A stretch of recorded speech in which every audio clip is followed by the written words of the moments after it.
Good Monday evening, everyone, and welcome to another episode of Bowling with the Fef, a platform for you to share your unique bowling story live on our YouTube channel. It is a great day in the sport of bowling. We're at a high point on the PBA Tour, which I'll get talking about in a little bit here, and looking forward to the start of the PWBA Tour. Less than 2 weeks here, the ladies get started in Stockton, California, and we'll treat this as our de facto PWBA preview show, given the guests that we have on in just a minute here. The PBA's World Series of Bowling number 14 in the books. As many of you know, and EJ Tackett has emerged the big winner. He took the World Championship yesterday and the Cheetah Championship earlier in the week. If you haven't seen that show yet, boy, find a place for, in your day to see it on replay. It was quite a show. Certainly high drama, great players, and wow, what a finish. So give it a watch if you haven't already. Tackett now has 5 tour titles and 2 majors this season alone. So a huge year for him. Here are some of the other winners coming out of the World Series of Bowling, USA versus the World. You may remember the World team with Jason Belmonte, Jesper Svensson, Sam Cooley, and Don Barrett were victorious. EJ Tackett again on the Cheetah, Jacob Buttriff on the Scorpion, Matt Ogle on the Shark. And as we mentioned, Tackett also the world champion. So quite an event. And of course, based in Wisconsin, which is where I am. I'm in Altoona, Wisconsin, on the western side of the state. And I've traveled to the Milwaukee area for the World Series of Bowling the last 2 seasons now. Since it's the only event in Wisconsin, I've kind of gotten in the habit of asking whether it will or should be scheduled at the same venue, Bolero Wauwatosa, in the future. That is a question that I posed to the World team after they won. Listen. Should the World Series come back to Bolero Wauwatosa next year and beyond? That is not our call, I believe. Yeah, that's So the we PBS. just They have make to that decision. We wait and bowl see. wherever they schedule us to. I don't mind it here. I know there's been a few issues with the World Series. You can address it if you want, but I think the bowling centre's come a long way from where we were here last time, and I'm sure it's going to continue to improve. And hopefully, some of the lane conditions potentially could have had a bit more oil in them, especially when they changed the format late on. The things that we learned from, and I really like that from the parking lot where I'm going in a minute is a really nice Indian restaurant. So I always enjoy that, and a good Irish pub that I know as well.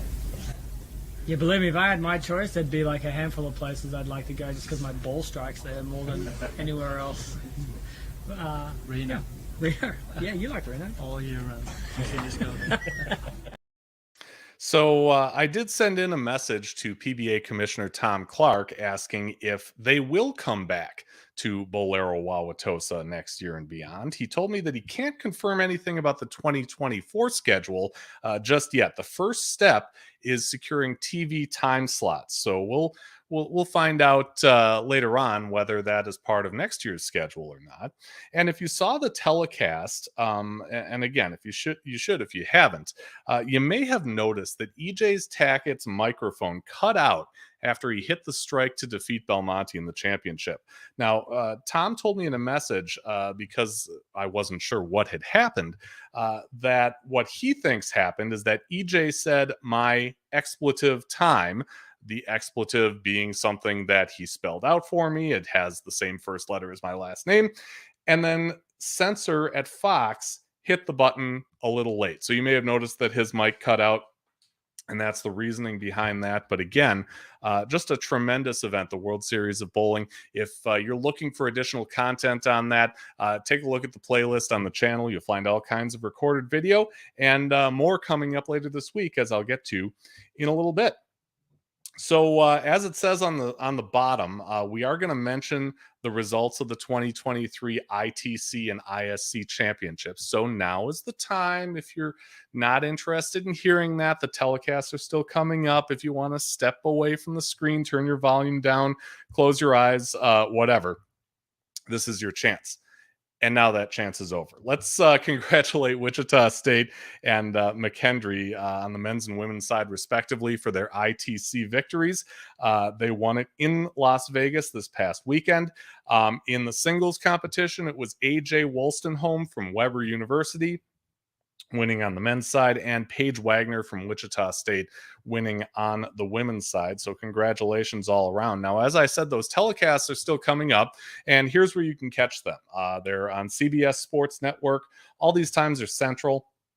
They start tomorrow with the ISC finals on the women's side. Then Tuesday, May 2nd at 6 p.m.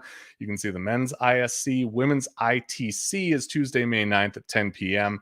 And then the finals of the men's ITC, May 16th, 6 p.m. Wisconsin time.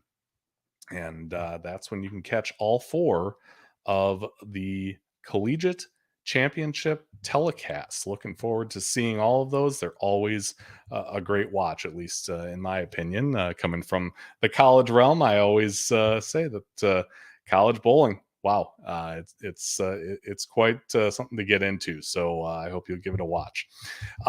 So this show, Bowling with the Fef, is sponsored by Chip Magnet Salsa. Chip Magnet is a local company here in Eau Claire, Wisconsin. They distribute salsa, relish, and a whole lot more to stores in more than 38 states, as well as Canada. If you go on their website, enter the promo code BWTF2023 at checkout, you will enjoy 20% off any website order of $30 or more. One order per email address, please. And again, chipmagnetsalsa.com is the place. Chip Magnet, raise your snack standards. So tonight's guest is about to head out to California to start out the PWBA Tour. It starts in Stockton on May 4th. She's a 4-time PWBA champ. She's an 18-time Team USA member. Stefanie Johnson is what I'm calling the Blazing Star, and she is joining us tonight from McKinney, Texas. And there she is. Stefanie, welcome to Bowling with the Fef. Thank you for having me. Yeah, thanks so much for your time. Now, we've already got comments coming in fast and furious. So Nico's here saying good evening. Oh, boy. Rocky Harrison says good evening. Reminds me of the Peterson. His squad is on June 10th. Have you ever bowled the Peterson? I have not, actually, for no real reason other than I've just never made it up there. I haven't either, which is kind of a shame because I'm only like 4 hours away, but wow, that is something, isn't it? I hear it's quite the event, but I've never pulled the trigger. Yeah, me neither. Someday. Hosan is here. Hi, Steph. Oh, hi, Hosan. Yeah, it's obviously morning where he is. And wow, what a PWBA fan Hosan is. Oh, he is awesome. He traveled with us all summer. Every week he was there, a smiling face, just ready to cheer all of us on. Yeah, for sure. So I want to start out with a few comments that I was able to glean from Shannon O'Keefe before the the ITC. So let me pull those up. I asked her about you. Steph is the sister God knew I needed. She has more passion about life than anyone I have ever met. She said, you make her want to be a better person, and she's so thankful that bowling brought you together. You've traveled the world together, cried and celebrated life, kids, medals, and trophies. And now you get to take on a new adventure with the duo, using your platform to reach people beyond your sport, something you've dreamed about and talked about for a very long time. She says, I don't know what my future holds, but I do know it will be with Stefanie. That is true. A lot back there. Let me start with your reaction to all that. All I can say is that it's incredible to have a friend and a sister to walk through life with, because she's right. We both don't have sisters. And I think it's also very rare in life to have someone that's so passionate about what you do as well. We can be competitors and we can be best friends. We could support each other, love each other through it all. And I always feel, and I've told her that whenever she wins, I feel like I win and vice versa. And it's really funny on Facebook, a memory popped up from 11 years ago. She wrote that she wants to be like me when she grows up. So I shared it and I said, well, that's funny because I want to be like you when I grow up. So Yeah. it's just rare, I think, in life to find someone that's so special. And really the only reason we are connected is because of bowling. That's literally it. I mean, she lived in Oregon. I lived in Florida. We bowled Team USA in 2005. And that was the first year we made the team. So we literally met on Team USA. Wow. Yeah, that's fantastic. Both of you, have really excelled to the highest levels of our sport, and that's awesome that you've got this great friendship that really is kind of starting to culminate in this project with the duo bowling ball. Tell us about that. This has been a brainchild of mine and Shannon's for many years now. Long story short, I was a big sister for 7 years. My little sister Ruby is now 23, so she is not so little anymore. And, Shannon and I branded ourselves over a decade ago as the Stefanie duo. We were kind of delirious on a plane ride and just kind of combined our names together. And Stefanie was born. So we've always kind of been the duo for a really long time. And I thought, how cool would it be if we could name a bowling ball the duo and then have it connected to an amazing organization such as Big Brothers and Big Sisters and, give back using our platform. I think a lot of what people do is take, as opposed to giving back using what we do as the means of doing it. So we presented it to Roto-Grip and here we are months later. And we're so excited. It launches May 19th. It'll hit shelves and pro shops. Of course, people can pre-order, but we're very excited. We are hoping that it's just going to kind of take off. Yeah. As I told you before the show, that's close to my heart too. I'm a big supporter of Big Brothers Big Sisters here in Western Wisconsin. It's got the BBBS colors. You can't go wrong, right? There was a whole brainstorm behind that. We wanted it to have the colors, and the core is called the mentor core. So obviously as a big sister or big brother, you're mentoring little kids. So there's a whole thing behind it, and it's really cool. It's a special project. Yeah, looks like you've got some fans on it too. Bonnie Smith says can't wait to get hers, and looks like Hosan is going to be throwing one too. Yay! Can't wait to see videos. Tag us in all of those so we can share them. There you go. So getting back to Shannon, I got to get your reaction on the big win. 2023 Intercollegiate Team Championship. Obviously, the ladies make that happen, but Shannon is at the helm, and this isn't the first time, right? Yeah, I don't know how many titles they have now. I'm sorry. That's okay. You never know what you get, right? My dog's going crazy. That's right.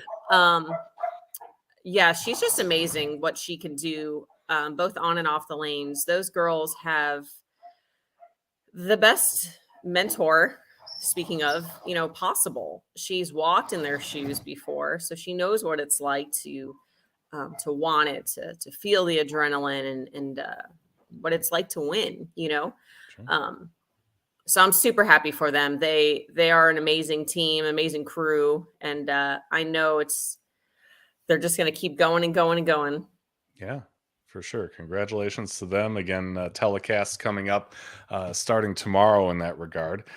Let's kind of get into your bowling story. You talked about meeting Shannon through bowling with Team USA, but people don't just jump into Team USA. You've got the origins and juniors and college. How does that story kind of start out for you? I would say I started bowling when I was younger, 6, 7 years old. I did the Saturday morning thing like most kids probably start. But it probably wasn't until high school, honestly, that I decided to actually become a bowler.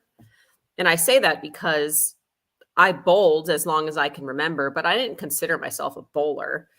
And growing up in Miami, Florida, bowling was actually a varsity sport. So I went that avenue and I thought, if I decide to dedicate some time to this and take it a little more seriously, I could probably be pretty good and go to college and, who knows after that? I didn't really have this dream necessarily of reaching all these goals that I've attained, but I fell in love with bowling in high school and I never really looked back. I got a coach and I started to devote more time and take it more seriously. So that just kind of snowballed into going to Central Florida, where I had the honor of being coached by Pat Costello, who has an amazing resume herself on the PWBA Tour. And then I just thought, I'm going to dabble in whatever I can. The women's tour when I was in college folded.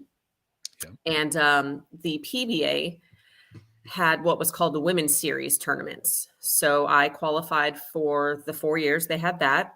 I won 2 titles.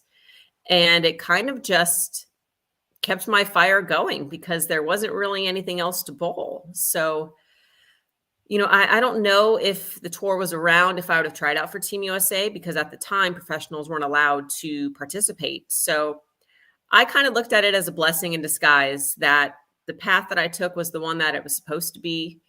And, it led me here because I was able to not only bowl for Team USA and Junior Team USA.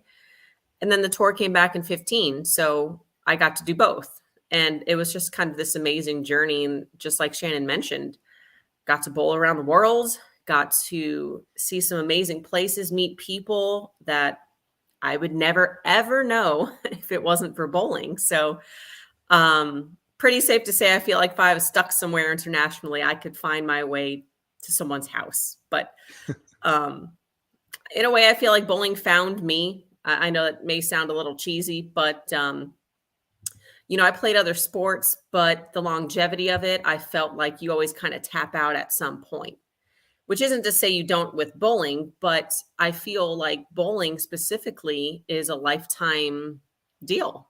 Doesn't mean you have to bowl at the professional level. It just keeps you active, keeps you engaged. It's a nice social atmosphere. And that's really what I love about it. I hope and pray that I will be doing this the rest of my life at some level and enjoying every second of it. Yeah. Jay wants to know if you are a pro. Yes, she is I believe 7th in points in 2022. So she is a pro of the highest regard.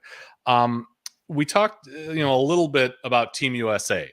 And right after we booked this show, I had the chance to run over to suburban Minneapolis and talk to Mark Baker. And of course, I had to ask him about you. So here's what he had to say when I asked him about you. Listen. When I coached Team USA, I always liked because I could tell, God damn it, quit fucking around and throw this son of a bitch on the thing. Set it hard as you can. Got it, coach.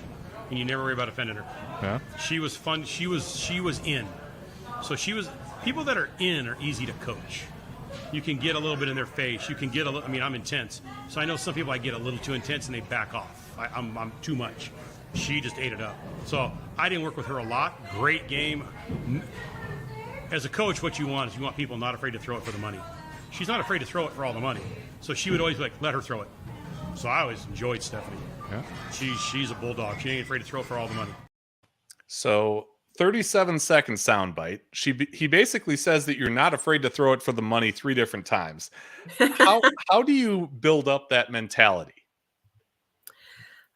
That's a hard question to answer. Honestly, I don't think there was any sort of turning point for me other than constantly being in that position, just jumping all in. I remember going to try out for Junior Team USA when it was in Orlando, Florida. So it was local for me. I thought, well, what the heck? I don't know what I'm getting into. Ended up making the team that year. I was 15 years old, completely clueless. I will absolutely admit that. And again, speaking of the fire, it just kind of keeps you hungry and you just, what's next? What's next? It's always this kind of revolving thing of always wanting more. And, I don't know that there's this switch that goes off when all of a sudden you're comfortable, bowling on TV or needing to make a shot to win a title. I feel like as long as those nerves are there, the more often it happens, you channel it to your advantage. I think that's the easiest way I can explain it. I hope to feel that every time I step on the approach. I think as a professional athlete, no matter what you do, you want to have your heart pumping a little extra, and you want to need to do something, like you spoke earlier about EJ needing those shots in the 10th to win the world championship. So we just hope to always feel that. And there's no real way, I think, that you kind of get through it other than just trial and error. We can talk all day about the greatness, but man, I'll tell you what, there's a lot of tears that are shed when it doesn't happen, because you feel like you've let yourself down, or you should have tried harder or trained differently. But, I think sometimes the universe just has a way of working itself out that, maybe, it wasn't your time, so to speak, and you just kind of keep charging through it. But I love what he said, because, we as athletes don't get to hear those things too often from our coaches. We don't necessarily just ask them, hey, what do you think about me? But I loved working with Mark because of exactly what he said. I was straight up with him. I said, look, if there's something you see that I need to do, just tell me. You can tell me however you want to tell me. I will hear it, I will listen, and I will commit to it. And I think from a player coach standpoint, whether it's Team USA, collegiate, high school, it doesn't matter. You need to have that open line of communication and know what your player, how they receive it, because you don't ever want someone needing to make a shot and then you're in their face and all of a sudden now they can't even take their first step. So, I think the takeaway from that is just to be very open with whoever you're working with and how you like to be talked to. Yeah, well said. Jason wants to know if you have a profession or other job outside of bowling during your off season, besides being a mom, obviously. Yeah, that job never ends. Yeah.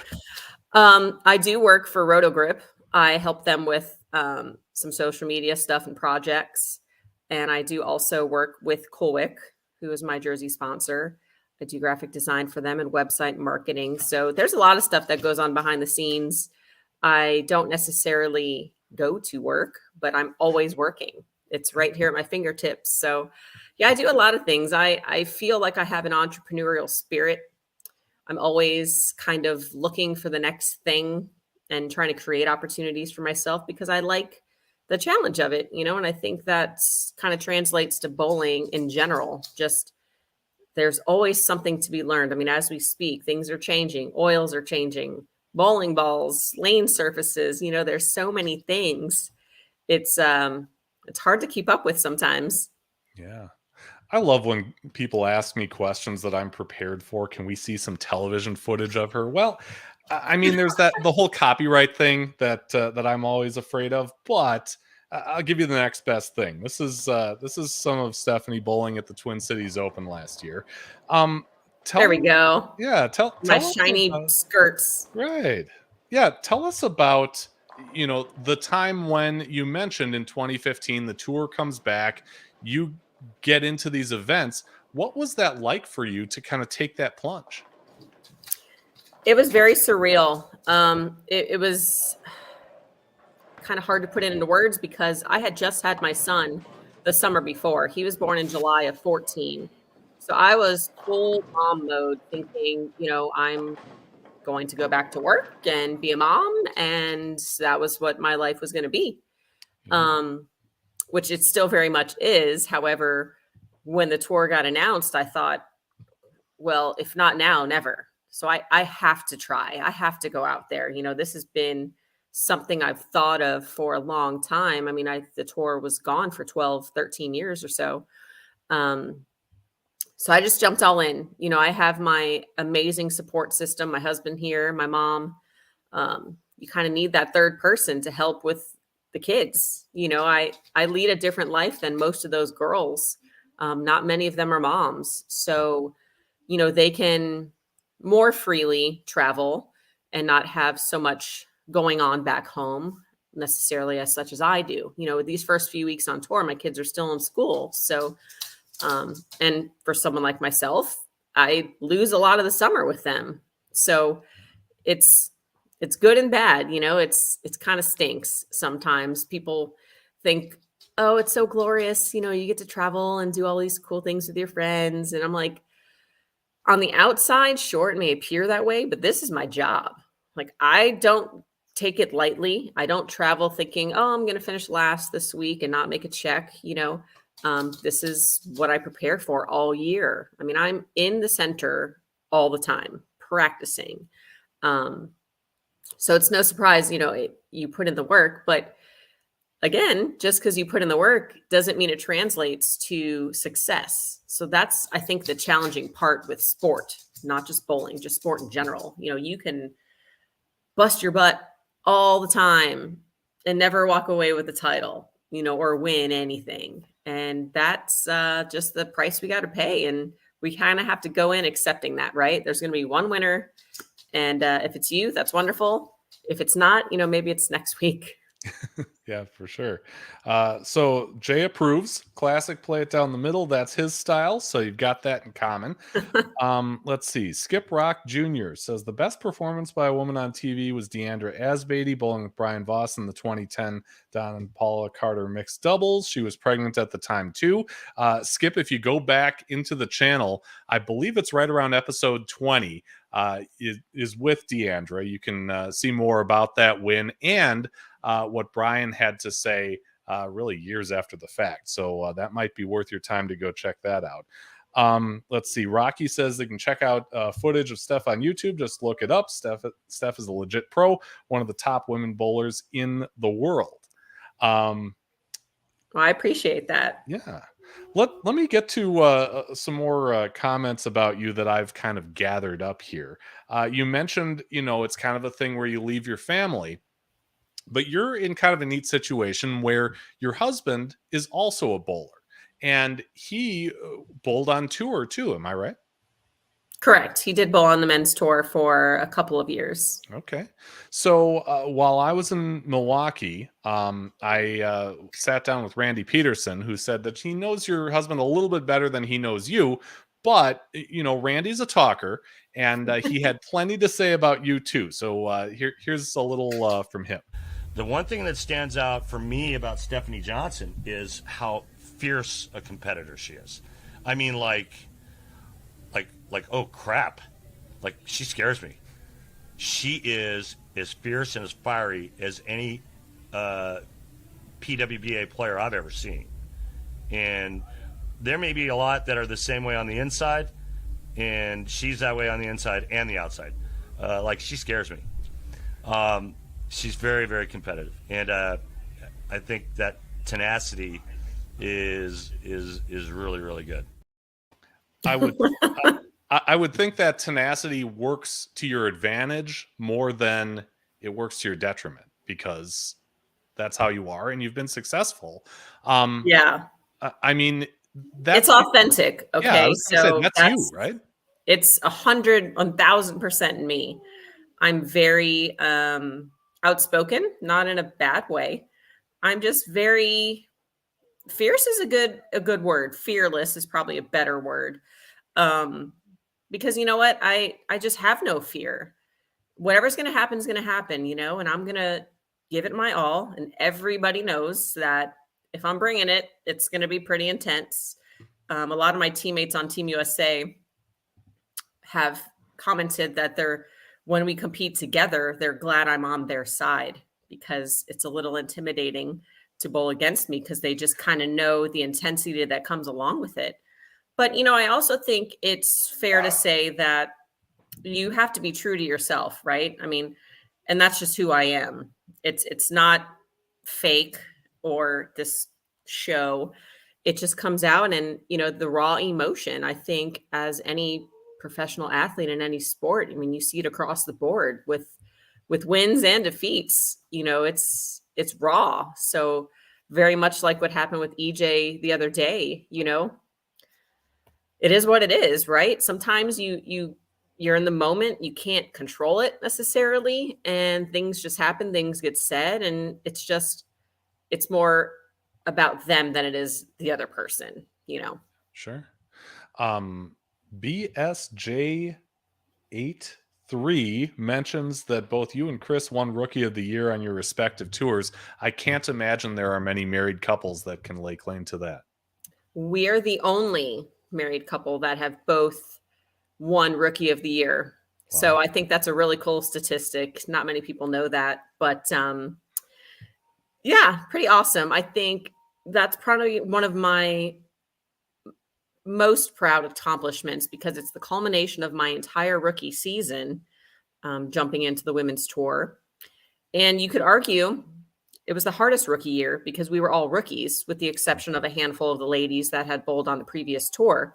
Sure. So there were probably 70 or 80 of us vying for Rookie of the Year in 2015. And I almost got Rookie and Player of the Year. I was about 100 points away. So it was an amazing season and certainly a very cool statistic to share with my husband. Yeah. Who, Jason wants to know, would be a dream doubles partner, past, present, or future, that you've not bowled with?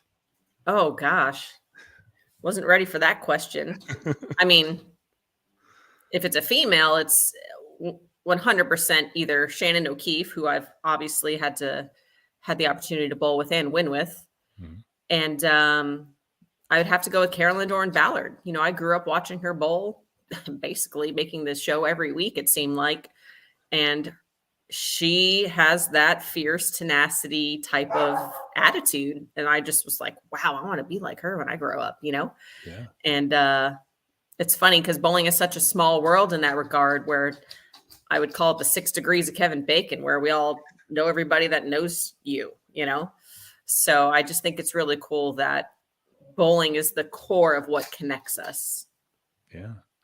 It seems like, kind of, like Rocky had mentioned with the YouTube videos. Of course, I had to go back and rewatch some of your shows, and it seems like the win that you had in Orlando, or I'm sorry, in Plano at the Players Championship in 2018. Your championship match is against Kelly Kulick, who you won your first title against back a few years before.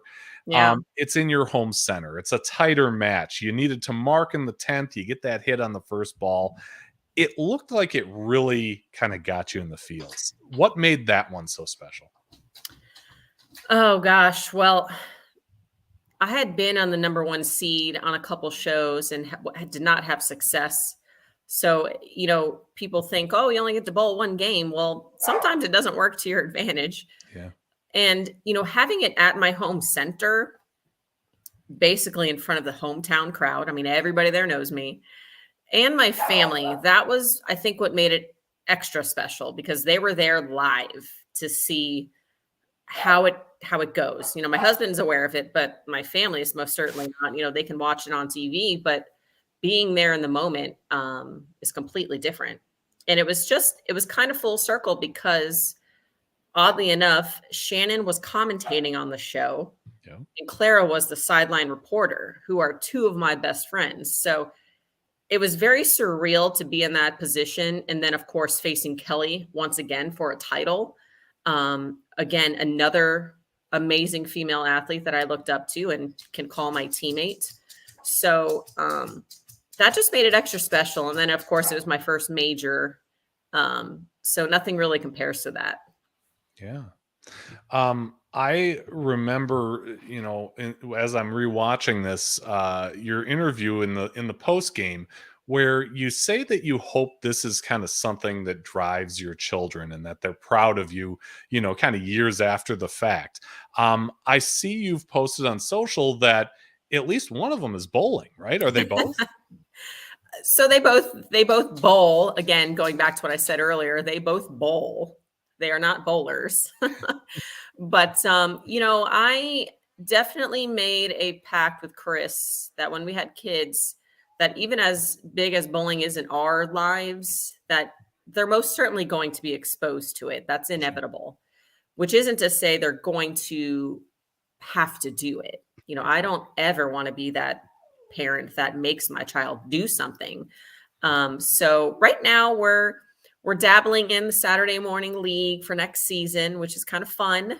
But we're mostly into dance and gymnastics and Cub Scouts. So, as long as they're happy doing what they're doing, more power to them. They will always have bowling in the back burner. And I think at some point, whenever they make that decision to do it, we'll be all in and we'll see where it goes. Yeah. I'm kind of in that same camp myself. My son does the junior league thing just like your kids do, and we'll kind of wait and see. Yeah. Yeah, Jay wants to know if you ever get burned out on bowling. He said he's been bowling his whole life, and sometimes he just has to take a break. However, it's not how he makes his living. For as long as I can remember. So another little fun fact, I've never had a job outside of the bowling industry ever. Wow. Since I was 14 years old. I started working at Piper Lanes in Miami, Florida. And I was like what you call like a CSR, clean tables, did the deadwoods, that whole thing, Yeah.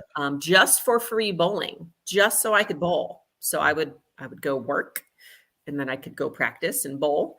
And I, as I mentioned earlier, high school was when I fell in love with bowling. And I said, you know what? If this is what I'm going to do and I'm going to be great at it, I have to do it 1000%. I believe that to be true with anything somebody does. If you kind of dabble in it here and there, you'll be okay. You'll be pretty good maybe, but you're never going to really be great. So throughout the years, I've always just had jobs in the bowling industry, from the bowling center to USBC to BPAA and things I'm doing now. So to answer the question, at this point, no.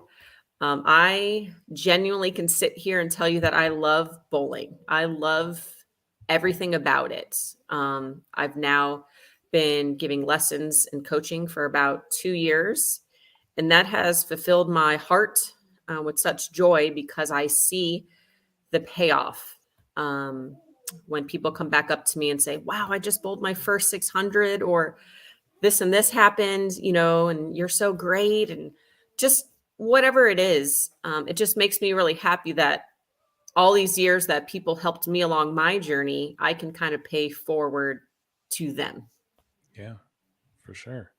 I have one more soundbite that I want to play for you. I want to know if you remember what he's talking about here. This is Jesper Svensson from Okay. this weekend's World Series of Bowling. Check it out. Definitely met her a bunch of times, and also obviously seen her bowl. I think I even lost to her at the Bolero Elite Series a few years ago. So maybe we need to tear it up again and give me a rematch. Does he get that rematch? So here's a really funny story. He's right. So when Bolero did they had 2 TV shows, I think, for $100,000. I got invited to the second one, and you got to blind draw who you bowled. And of course I pulled Jesper, and I'm like, of course, and I beat him. And the next person I had to bowl was EJ Tackett, and I beat him. So I made the TV show against Anthony Simonson, who of course beat me by, I want to say it was 10 or 12 pins. Okay. But I'll never forget that moment because, I guess going back to what Randy said, there's just no fear, right? Like at the end of the day, all you can do is prepare yourself the best that you can, right? And get up there, throw the best shots you can. When the pins are meant to fall, they fall, and you move on. So that's funny he remembers it because, yes, it did happen. And I would love a rematch. I think Jesper's great. And I'm sure he'd enjoy that very much too. Yeah, for sure. So you're about to go out on tour, the start of a new season, all these weeks of bowling in front of you. How do you prepare for that? And is your preparation now any different than it was 2015, 2016 when you were newer on tour? I wouldn't say it's any different. It's literally just getting the reps in. I did just go through a massive fit change this past season. After last year, I decided that, I hadn't changed my fit in quite some time. And I'm connected with Chris Warren's Pro Shop, who is inside of Plano Super Bowl. And God bless them and their patience, because a fit change is not something that's very quick. And we've kind of settled on something that I think will get me through the summer just fine. No issues. We'll probably tweak it again in the fall. But as far as beyond that, it's just getting the reps in, practicing on patterns, kind of solidifying your arsenal. And, this time of year, I get a little anxious because I'm just ready. you prepare for it, and then everybody at the center's asking you, oh, when's your first tournament? And, it's the same thing. It's like, well, I leave in 2 months. So I leave in a month and a week, so finally I can say I leave next Thursday, but I do commute back and forth. So I, I'll go out to Stockton, I'll come home, go to Spokane, come home, go to Vegas, come home. Because like I said earlier, I have a family. So those extra 2-3 days are very valuable to me. And I don't want to just be on the road in a hotel room, twiddling my thumbs when I could be home at the pool or doing something fun with the kids and, just enjoying my time differently. Yeah. And I bet they appreciate that as well. That's really cool that you have the opportunity to do that. Earlier on, Hosan hit us with this tag, TGIF. And I was prepared for that one. TGIF stands for This Girl is Fearless. Tell us about that. What's that all about? So, obviously it speaks for itself, but I've just had really no fear for as long as I can remember. And that doesn't even necessarily equate to bowling, right? It's just, jumping all in on something and having no fear of what the result may be, like being prepared for it to fail, being prepared for it to take off or whatever the case. And I would say that the people that you would speak with that are friends of mine would all agree with that. I think it's important that, you walk the walk, you talk the talk, and for me, what you see is what you get, right? So you're either on board or you're not. And to me, I don't care either way.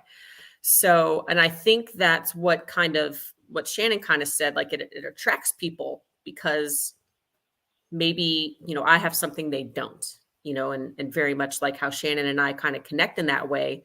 There's times where I have to lift her up because, maybe she's not having a great day or vice versa, and I think it's important to have those types of people in your life. And I just thought there's other fearless girls out there that this needs to be a thing. So I just started putting it on a t-shirt and a hoodie and kind of took off, and it's like TGIF, this girl is fearless, and it doesn't have to be bowling. It could just be a life mantra. Yeah. And you sell those things. These are all women's items, correct? The women's ones are TGIF and the men's ones just say fearless. Yep. Okay. I figured it was just women's because I was going to say I'm a marketer too. And I was hoping that we could kind of give it one of these for men. I don't know. If That's funny. Maybe. So on our show, we always ask our guests to go off the sheet. And what I mean by that is challenge somebody else, could be the greatest bowler in the world, could be someone who just loves the game, to come on a future show. Skill level is kind of out the window. So Stefanie Johnson, who would you like to challenge to be on a future episode of Bowling with the Fef? Well, I mentioned her earlier. I'll have to challenge one of my best friends, Clara Guerrero, who just celebrated a birthday a couple days ago. I'm going to see her in Baton Rouge this weekend. We have a clinic going on there at All-Star Lanes. So I'm going to go ahead and challenge her. Awesome. Well, Clara, if you happen to see this, you can, and are interested in taking Stefanie up on her challenge, please feel free to reach out. You can find me on Facebook or on email, bowlingwiththefef@yahoo.com. And I would be honored to make that happen. I do want to mention also that there's another show coming up. I shouldn't say a show; it's a recorded video, but kind of based on some of Randy's comments earlier, we did have a chance to sit down for about 20 minutes, go through a bunch of issues in the sport, things like the recognition that pros get, women's and men's things, and of course Ernie Schlegel. It's going to be on a video that we call 3-to-1. And that's coming up this week. Watch for it on the channel. Stefanie, it has been a pleasure getting to know you. Best of luck to you this season and beyond on the PWBA Tour. Well, I appreciate that. I will use all the luck I can get. You got it. And thank all of you for watching. We always appreciate that. Be just and fear not. And we will see you again next time.